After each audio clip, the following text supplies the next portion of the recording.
السلام علیکم۔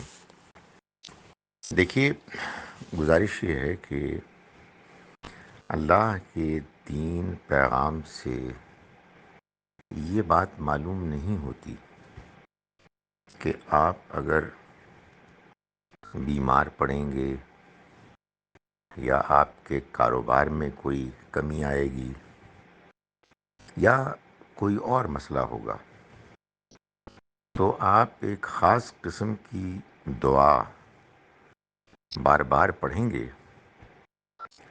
اس سے معاملہ ٹھیک ہو جائیں گے، کیونکہ ان الفاظ میں کچھ ایسی تاثیر ہے کہ جو آپ کے مسئلے کو حل کر دے گی۔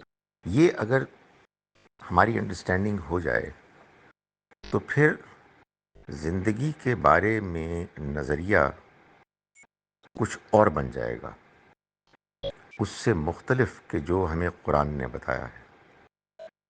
قرآن مجید نے ہم کو زندگی کے بارے میں جو نظریہ بتایا ہے وہ یہ ہے کہ یہ از اول تا آخر ایک امتحان ہے اور کچھ بھی نہیں۔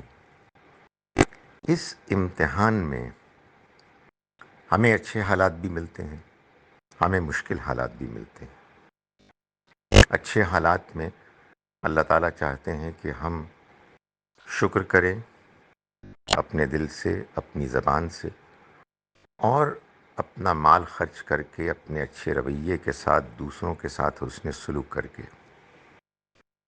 جب مشکل حالات آئیں تو ہم صبر کریں، اللہ پر بھروسہ کریں، اللہ سے دعائیں کریں اور اللہ سے معافیاں مانگیں اپنے ان گناہوں پر کہ جو بہرحال ہم کرتے ہیں۔ انسان بعض اوقات جان بوجھ کر، بعض اوقات نادانستہ غلطیاں کرتا ہے، اور اللہ تعالیٰ بعض اوقات زندگی میں ان پر سزا نہیں، تنبیہ کرتا ہے، ٹوکتا ہے، آنکھیں کھولتا ہے۔ تو ہم اللہ سے معافی مانگیں اور توبہ استغفار کریں، اس میں اضافہ کریں۔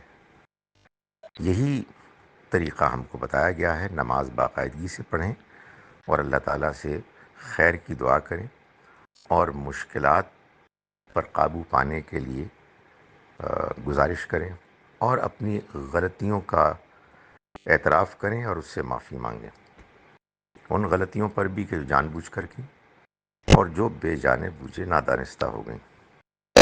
باقی اللہ تعالیٰ اپنا کرم فضل کرنے والا ہے۔ آیت الکرسی انسان پڑھے، جو دعائیں قرآن مجید میں ہیں وہ، جو دعائیں احادیث میں ہیں وہ انسان پڑھتا رہے، اور ظاہر ہے کہ بعض اوقات بعض موقعوں سے متعلق کچھ دعائیں بھی ہیں کہ جو اپنے الفاظ میں زیادہ ان کے مطابق ہیں، ان کو بھی انسان پڑھتا رہے۔ مقصد یہ ہے کہ اللہ کی طرف ہم رجوع کریں، وہی ہے کہ جو حالات کو بہتر کر سکتا ہے، اسی کے ہاتھ میں سب کچھ ہے۔ تو یہ ذہن سے نکال دیجئے کہ کچھ خاص کلمات ایسے ہوتے ہیں جن کو پڑھ کر اچانک حالات کچھ سے کچھ ہو جاتے ہیں۔ انسان کو کسی چیز کا احساس ہوا یا نہیں ہوا، کسی غلطی کا اعتراف ہوا یا نہیں ہوا، ایسا اللہ نے ہمیں نہیں بتایا ہے کہ اس کی دنیا کا نظام چلتا ہے۔